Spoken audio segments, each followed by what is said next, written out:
Blockchain technology, Ripple XRP are going to be more important to the United States than the actual railroad. That is a bold statement. I didn't say it. Christopher Giancarlo did, also known as Crypto Dad.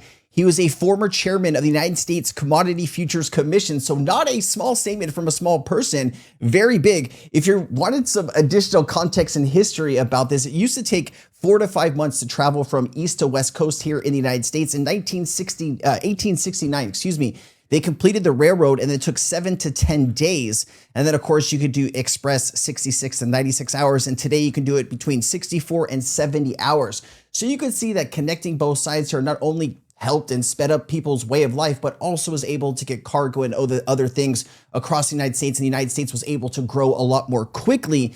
Talking about this digital revolution being more important than that, I want to listen to this clip. I also have a ton of other Ripple and XRP news in this clip, guys. You want to stay here till the end. So much new stuff is going on. Let's play it. I think what's happening right now is remarkable historically. Maybe the railroad technology of the 1880s had as much policy-led support as this does. I've never seen as much, policy supported support for innovation. Even I was around in the 1990s during the first wave of the internet when Congress passed some important legislation that was Republican-led, and the White House, Democrat-led under President Clinton, worked very, very well together. And together they developed a do no harm policy for the early internet, and that was really important. And yet, as forward-leaning as that was, this is even more so. And so I think you're going to have a lot of building infrastructure of L1s, L2s, L3s, and the crypto. As your listeners may know, those are the base layers of these blockchain buildings and then the applications that are built upon that. But then also financing for this technology, because it does require a lot of capital to build it. So all of that is going to take place. Now, even with that policy-led support, that doesn't rule out there might be, and there very well might be, a bubble in prices, and we could have a bubble bursting, just as it did during every technology revolution. The railroad era of the 1880s ended in, I think it was 1897, with a major crash as big as the Depression, and the same could happen. But interestingly, when that crash happened, nobody tore up the railroads. Right. Nobody said, that's it, we're done with railroads. The railroad innovation went on. And railroads, we don't use them much anymore, so we don't realize how important it was. The United States was a series of regional economies until the railroad came. We were not a national economy. And we were not a national society because it was the railroad that brought the telegraph, that we could first read about things happening outside of our regional area. The railroad was fundamentally transformative technology that turned the United States from a series of regional economies into the greatest unified economy the world has ever known. Europe is still trying to get the type of economic unity that we achieved a century and a half ago. And so the railroad was very, very important to the United States. And it came with bubbles and busts.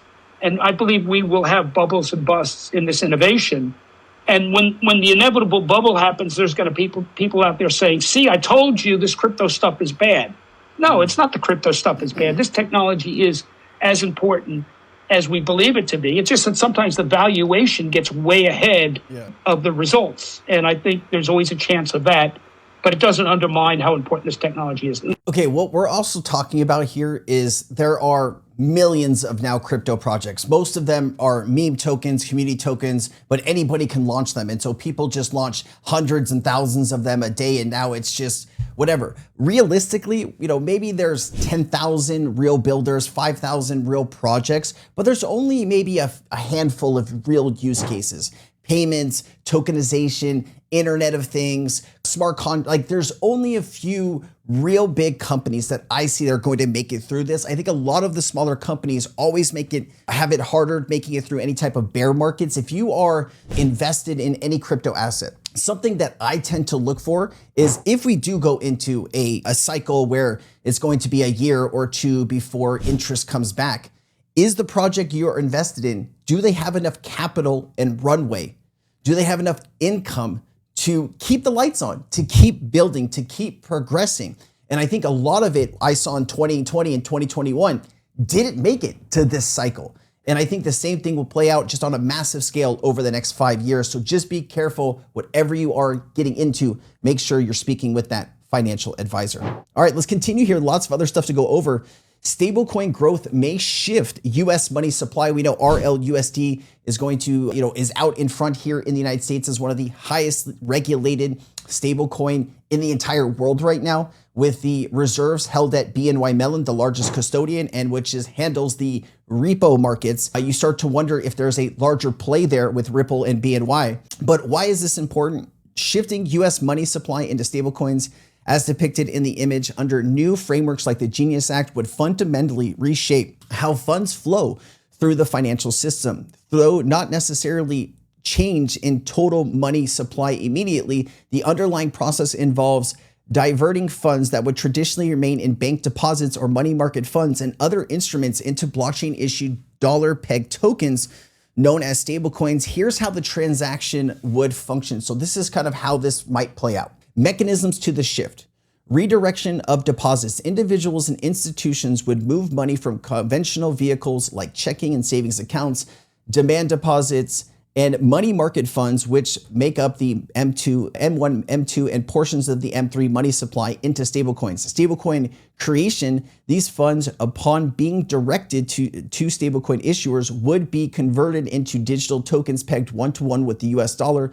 The tokens would be issued only by regulated financial institutions complying with reserve and audit requirements, under the new laws of the Genius Act. Fully reserved and regulated issuers must keep all funds fully backed by safe, liquid assets such as cash or short-term US treasuries, and periodically report reserves. So this is kind of the reporting Ripple does every single month. They do an audit of where the reserves are, what's backing it, just to be compliant with all of this stuff. This is what Tether fails to do, right? This is what Tether spends billions of dollars on Bitcoin mining and gold mining, and they can't spend $5 or $10 million on a real audit. The reason they can't do that is because they probably, if you got a really good look at Tether's books, it would probably cause mass panic in the crypto market, and that could also lead to a collapse. Because if that is your biggest, if your opponents are calling you out every single day, and that is your biggest flaw that you have in your company, you would think like, hey, why don't we just go solve this, right? Why haven't you ever been able to have an audit in 11 years? You've been out since 2014. You've never completed a full audit. Like, doesn't that seem weird to you? I think Ripple's done, 5 or 6 since launching their token? I don't know, man. Just strange. Let's get back to this. Money supply impact, no immediate change in total US dollar supply. The shift would primarily mean a transfer of funds from traditional bank or MMF liabilities to stablecoin liabilities. All right, let's continue here. I thought this was a great clip. This is talking about the migration to ISO 20022. Where are banks right now, and what is expected here over the next few months? I feel like I've heard about 15 different ways of pronouncing ISO 20022. But with the deadline coming for that now for November 2025, that coexistence period, how would you say the transition has been globally? Yeah, you're absolutely right. We have been talking about ISO 20022 for a while, and it's certainly not new. It's been around for nearly 30 years. And in fact, the European banks were very much the front runners as they used ISO to embed in their payment systems such as SEPA. So it's not new in that respect. It's just become a really key talking point as it's been rolled out for our cross-border payments, as well as various high-value payment schemes across the market. So it's been very, very topical in that sense. Right now, we're about 2 months away from the deadline of the coexistence period. The latest data as of July shows that we're about 49%. So in essence, it's taken. So this is data from July. We've had August, September, and October in between. The number should be a little bit higher right now, anywhere from 60 to 70%. The industry over 2.5 years to go from 15 to 49. And the industry is going to have to take the next 4 months to go from 50 to get the remaining 50% that we need to meet the deadline. You mentioned obviously at the start that we're still some way off from full global kind of coverage here, but what might global adoption of ISO 20022 mean then for cross-border payments going forward? Yeah, so the reason, if we look back and say the reason why we embarked on this journey was really around global harmonization and to have our various market infrastructures speaking a common language. And ISO 20022 has been the foundational enabler for our G20 roadmap, where we try to achieve the targets around reduced cost, increase transparency, and improve accessibility to cross-border payments.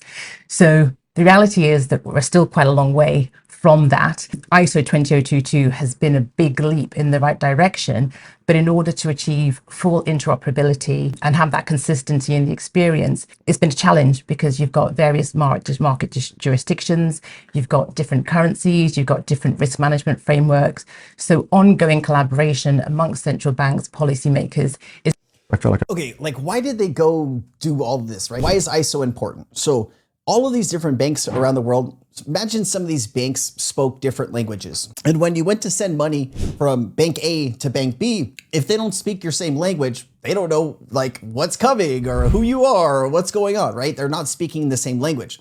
So the goal here, or the goal has been to move everybody to the same language, right? Everybody would speak English or whatever the language you want to use in your head, but everyone would speak the same language. So that means that any bank that you are sending money to speaks your language, can accept your payment message. That is what they've been trying to do with ISO, getting everyone on board with the same terminology. And that is systems like RippleNet are ISO compliant, and you can use XRP within that system.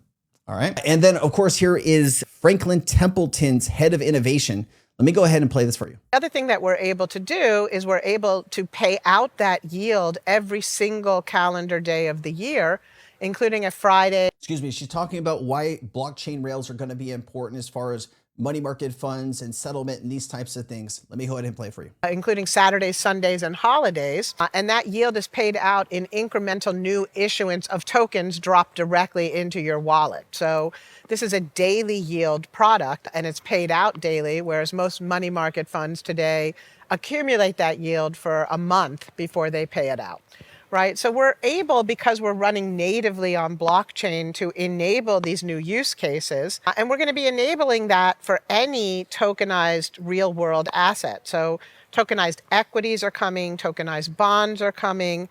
Because the smart contracts in these assets are programmable, all of the middle office operational tasks that today don't get kicked off until after the close of the trading day and the settlement of the security, right? Today, we're able to kick those processes off the minute a transaction occurs on chain. And so we're cutting out entire layers of operational risk by moving our infrastructure onto blockchain and being able to deliver our entire set of middle office functions via the smart contracts. And also, how much money do you think that's going to save? Of course, if you work in a back office at one of these institutions, I feel sorry for you because smart contracts are going to replace a lot of, you have floors and floors and floors. Do you ever go to a bank and you see they have this, 50 tower building or something, and they have floors of people? And all those floors of people are there to make sure things and transactions, when they get done, they have to verify it, they do all that. You can get rid of a lot of that, right? That's going to be part of the savings for banks and allow smart contracts to really take over. It's not just the banking industry, but anything with a third party where you used to have to pay enormous amount of fees to somebody to just be there to verify different things. Now you can get rid of that person. If a smart contract is there, if this, and this are met, then the transaction happens. It's pretty simple. And think about your job.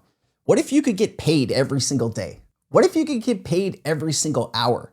The reason you don't get paid every single day or every single hour, every single job that you complete is because it's so expensive to do.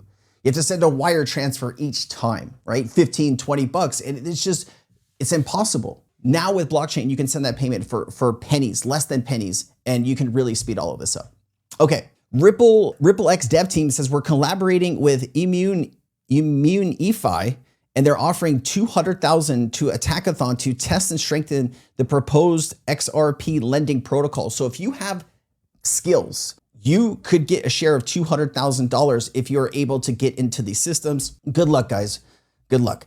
And then Paul Barron says, let's talk about the most suspicious 72 hours in the trade war in crypto history. Friday, 4 p.m., China announces rare earth export controls.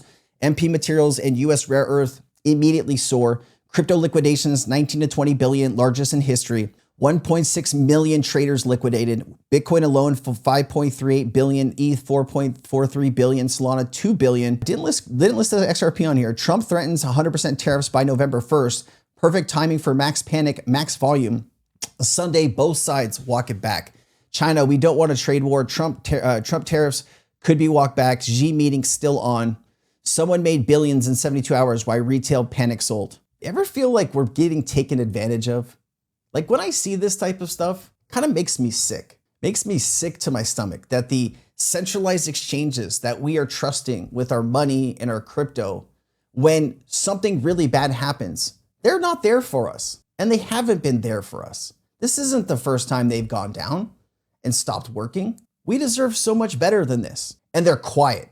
I went to go check Coinbase's, thread. No mention of any of this. I was having problems buying on Coinbase.